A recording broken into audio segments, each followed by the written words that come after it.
Joana Nano dhe fëmijët e Nanos me ish bashkëshorten Regjina së bashku në homazhet për Fatos Nanon. Në Pallatin e Kongreseve ka nisur sot në mëngjes homazhe zyrtare për ish kryeministrin Fatos Nano, figurë historike e Partisë Socialiste dhe politikës shqiptare. Ceremonia ka mbledhur familjar, personalitete të jetës publike dhe qytetarë të shumtë, të cilët po japin lamtumirën e fundit një prej figurave më të rëndësishme të tranzicionit politik në vend. Në ceremoninë e homazheve u shfaqën edhe bashkëshortja e tij, Joana Nano, djali i Sokoli, duke qëndruar pranë familjes në këtë moment zije.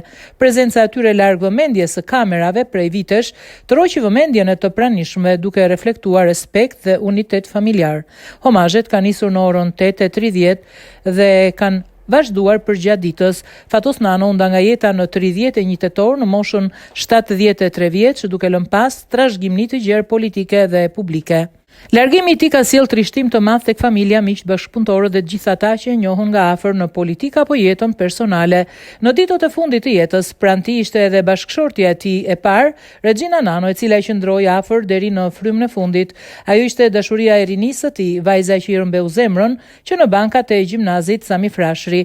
Martesa e tyre zgjati plot 27 vjet deri në vitin 2001, ku rrugët e tyre u ndan. Në atë kohë Nano deklaroi publikisht se zhvillimet e shumta, kryesisht të vështira, kishin bërë që martesa të humbiste kuptimin e saj.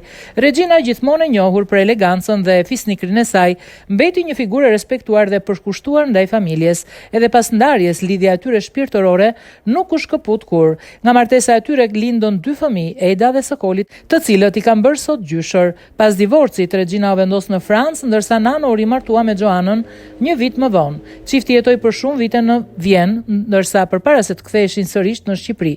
Me kalimin e kohës, problemet shëndetësore të Fatos Nanos u shtuan, veçanërisht problemet në mushkëri, që këtë herë rezultuan fatale për jetën e tij.